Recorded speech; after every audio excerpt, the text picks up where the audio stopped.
Hello, welcome to Inspiring Women with ADHD. I am Renee Allen, the host of this podcast, and I'm excited to be back. I have been out of town and have been decluttering like crazy since I got back home, and which I've loved, but it's teaching me a lot about myself and my need to get rid of things and how ADHD plays into it. So I want to talk about some of what I think are the 5 hardest things about decluttering, about organizing, getting rid of things. And one is just getting yourself to do it. How often have you wanted to clean out a drawer or reorganize something in your life, some space, your desk, whatever it is, and you just can't get yourself to do it? And there are a lot of reasons for that, but some of it is just you can't get it all set up to do it. You might not know what the best plan is, or you have a lot of ideas and you're not sure which one to do. You hem and you haw about it, or you decide, well, I'll need some containers for it, and then you try to figure out which ones are the best or what will fit. And I went through a lot of that this week since I got back from visiting my daughter. Her house is new and it's very clean and it's very organized, and I tend to think I'm somebody who can organize well, but you always get ideas from other people. And I just thought, okay, I need to redo this, I need to redo that. And it wasn't that I was feeling bad about myself in thinking that, but it was just inspiring to think, okay, I could do this too. I could make my pantry, which actually looked pretty good, but it bugged me because there were spots that would just kind of build up from people in our family, the way that we put back the chip bags or whatever. And I thought I need containers for those so they're just not kind of all over on the shelf.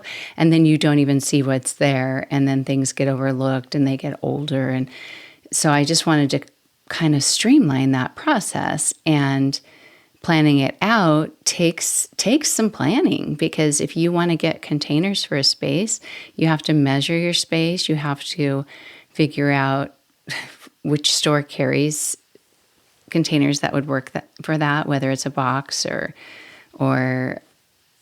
a bin or a little rope container, the cute little cotton containers. I have one under here.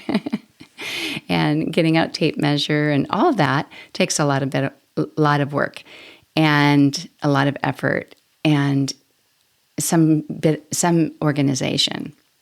And so you not only have to measure things, but you need to write it down. Where are you going to write it down? Will you remember to bring that with you when you go to the store or when you look at a website? Are you going to be able to keep track of what the measurements are? So it takes a lot of organization just to figure out how you're going to organize, which to me is fun at times, but it can take a lot of effort. And if you're trying to fit that into your regular life, it might just take a long time, or it might be discouraging, or it might stop you from even beginning.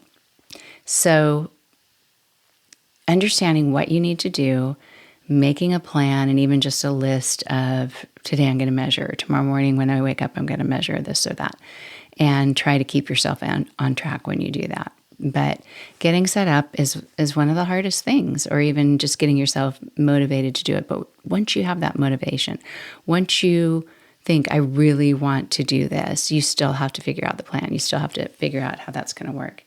I'm just looking sorry if this is distracting, but I keep thinking my glasses are blurry, but I think it's just the lighting. So I think my glasses are fine. But another reason that decluttering is really hard is that you often make a huge mess by doing it. By going through, if you simply just go through and decide what to get rid of, that might not be making a big mess. You actually have to grab containers before you do it. You need to have a place to put things so that when you walk out of the room, it's easy to take it out. So deciding whatever that container for the clutter is, could be a box, it could be shopping bags that you've had, not the reusable ones. Well, it could be the reusable ones, but ideally you have something that's more of a throwaway thing that you take that box or you take that plastic bag or paper bag from the grocery store and you fill it up. It could even be a trash bag, but you might have more than one. You might have one for actual trash, one for a thrift store, one for a place to donate books that's different than the thrift store. However many places that you have that many containers, unless you know you're going to get rid of so many things.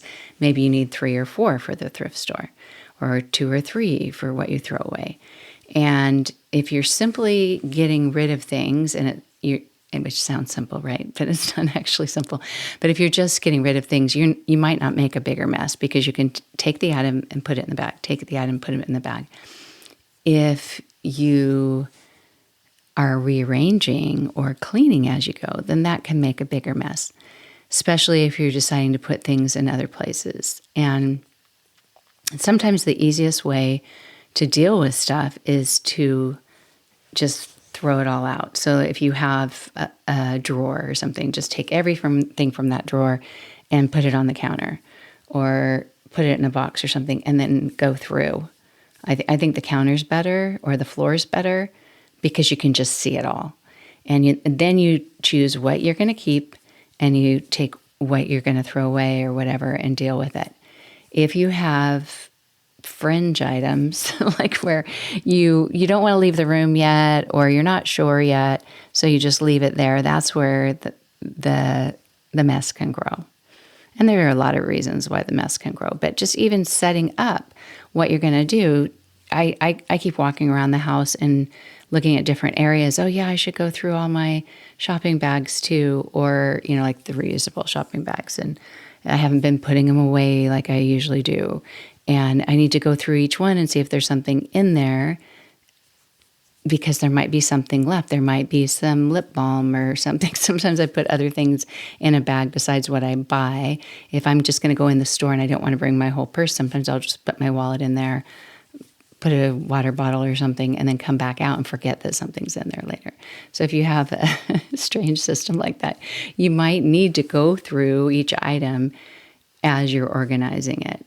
Or look through each thing while you're decluttering. If you're going to get rid of purses, check the pockets. Maybe you have something in there. Have you ever bought a purse at a thrift store and you find something in the pocket? I have. I found money in the pocket before. So, that can happen. So it might take some effort to go through things. And I'm sure it's no surprise to you that it makes a bigger mess to go through and organize, because it does. It's like you're making little explosions everywhere you go. It's like you're a child who gets into the toy closet and doesn't just play with one toy, but you're throwing everything out. That's what it looks like sometimes when you declutter. So that can be a derailment. That can make you think, I don't really want to do this, or this is getting hard because it's taking more than one day, or it's taking all week and I'm just making bigger messes. But know that the end is in sight and you can get through that. You can get through that. You can eventually go to those little piles or whatever's left and gather it up and throw it away, or pick a few more things out of it and really just be brutal. I've been trying to be more brutal. Like you really don't need to keep all these random clips and, I don't know, little things from having parties that were like on a little, what do you call it, like a toothpick, little decoration that maybe I'll use for someday, and there's only 3 left. No, I won't. So just get rid of it. And one thing that I do, if I'm giving little things to the thrift store, I often put them in, kind of organize them by like kind, and put them in a little Ziploc sandwich bag or something, or with necklaces or something like that, just so it's easier for the people at the store to figure out what you have, so it doesn't get mixed up with other things, and it's easier for them to sort. So I tend to organize as I declutter for other people. But one obvious, really hard thing about decluttering is the emotional attachment that you might have with things. And or even if you're not attached to it, just having some emotion. It might be fear. It might be, if I get rid of all these things, I might need them later. It might not be something you're attached to. It might be you have a ton of of crayons and you really don't have children in your home anymore or hardly ever will, or when they come, they're really not going to play with that many crayons. Well, I might need this many, or I might need this for later on, or I might need it. I got rid of something the other day that I've hung on to for a long time. It's a clipboard. It's the really old-fashioned clipboard with the metal at the top. And I thought they're really nice to have. Well, when's the last time I've used one?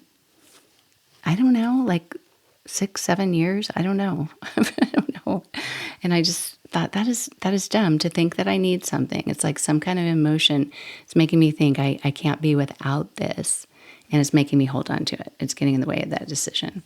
And then you might even have past regrets where you do get rid of something. And then a month later, someone's at your house and they say, oh, do we have a clipboard or whatever? It's just an example. But it's really easy to look at those past regrets and think, I threw something away or I got rid of something right after I can't even talk sometimes, and right after I needed it. And that will happen. But you can also look at a past regret of having your house have more things in it than you need and dealing with that in the day-to-day. That's something that I regret, is hanging on to things for years when I don't need them and they're getting in the way of me walking into a closet and making an easy decision because I'm not trying to weed through so many other things. And I think that's what's driving me right now to declutter is when I open a closet, when I open the pantry, when I'm going in and I'm already dealing with some decision-making dysfunction, whether it's for what to eat or how to find something. There are things with my executive function that are more challenged now than they have been in a long time. Well, I would say like more so in the last 5 years. And past 10 years too. I really do think that as we get older, our brains aren't functioning as top tier as they once did. And hormonal differences could play a part in that. Aging can play a part of that. But we want to give ourselves every advantage. We want to make it nice and breezy, make it simpler to make it through the day. So noticing what emotions are getting in the way of getting rid of something that if you have the idea of, yeah, I should probably get rid of that, don't let the other ideas come in and crowd you out. Like I was going through some books in this room today and I saw a novel that I read for book club in 2009. Was it 2009, 2010? Something like that. Anyway, yeah, it was a fun book. I loved it and I held on to it, but I know I will never read it again. And I don't even really care about it anymore. But for some reason, I've held on to it and I looked at it and I thought, you don't need this book. And I thought, yeah, you're right. This is something else you can add to the bag. I was all excited about it. And as I'm carrying it over to the bag, I start thinking, but you held on to it for a reason.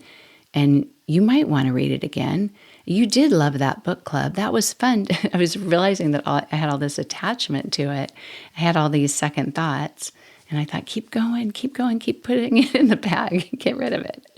And if you have to give yourself that pep talk to get past those other voices that come in your head, then do it because the emotions will come up or just weird thinking. And I think a lot of it could be just a fear of, I think I need this in my life. I think I can't live without it. And you can't live without it. But yeah, there's definitely the emotional attachment with things that people have given you. That person gave me that, or that reminds me of a time, or I really loved it before. Therefore, it still has that same value in my life. It doesn't always. Or the money thing. I spent a lot of money on this. It's worth a lot. I should keep it. Even if I never make use of it again, I should keep it. And part of that emotion might be regretting that you spent the money on it and thinking it's worth more to you now if you keep it than if you let it go. And it served its purpose. whether that was to teach you a lesson not to buy things like that anymore, or you did enjoy it for a time, but it's okay to let go of things like that. And there have been times that I've given things away and later, like it's Halloween or something. Not that I dress up for Halloween anymore, but it seems like it's those kind of occasions that I think, oh, that would come in handy for this dress up party or something like that. I don't know. Yeah. We always need the things. Maybe it's more for my kids that they needed it. But dealing with the leftovers is definitely difficult. Dealing with the emotions that we go through is definitely hard. And yeah, the bigger mess, I guess I have two parts to this. So the bigger mess is the big mess that you make while you're in the process of decluttering.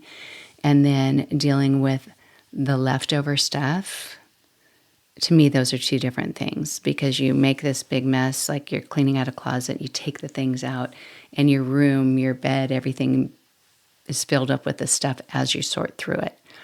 But after you carry things out, a lot of times, at least for me, I have some residual things. And that's when I'm more tired. I don't feel like making those decisions. I can't deal with it at that point. And a lot of times I'll put that in a little container, like a little box or a little bag or something, and say, take care of that later. And if you put it where you can see it, then there's a good chance you'll do that. You'll deal with it. If you don't, there's a good chance you'll find it the next time you're getting rid of stuff. And that's no fun. No fun at all. But the good parts about decluttering, if you don't know, is that you end up with such a better space to live in, to work in, to exist in. And I think it's fun to do. I don't know if you think it's fun to do, but I think it's super energizing. It's very freeing. It very much is like taking some weight off of your shoulders to let go of something that you don't need anymore. And the yoga teacher in me always loves to make parallels with things like that. But that goes with anything in life. Whatever you don't need in life or is causing some issue for you, if you can let go of it, we can't always let go of everything that's causing issues for us, maybe financial burdens or something, but anything that you can let go of, even if it's just a busy, busy schedule and you can take something off of that schedule, that's freeing too. So, yeah, I hope that if you're doing any decluttering this month or this week, that you can just know that you're not the only one that makes a bigger mess when you are trying to sort through things, or you're not the only one who has all these second, third, fourth, fifth thoughts that just keep coming up and thinking, I can't do this, I can't do this.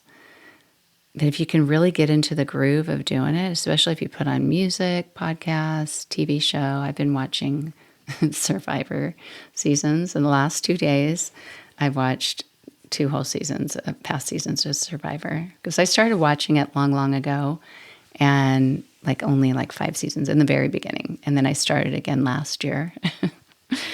And I don't know if all women with ADHD tend to have compulsive behaviors, but I do get deep into things when I'm interested in them. And so that's what I've been doing, is just having it on my phone, in my earbud, on my computer, walking around the house.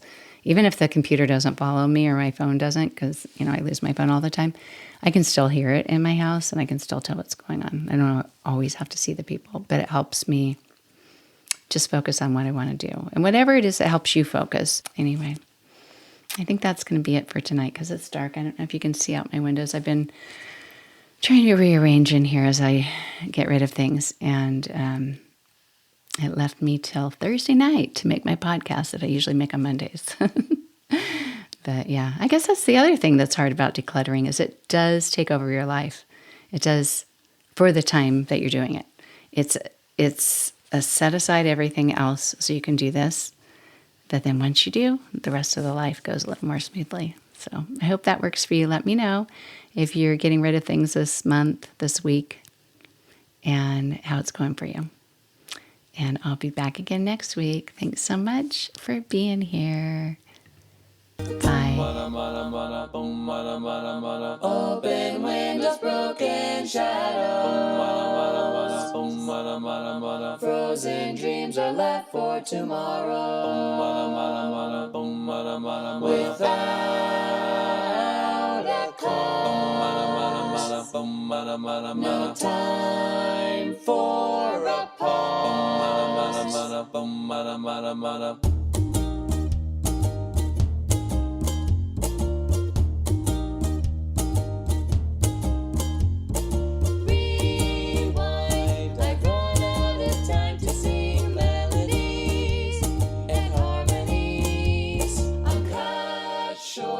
The silence of sound has yet been found, but not by me.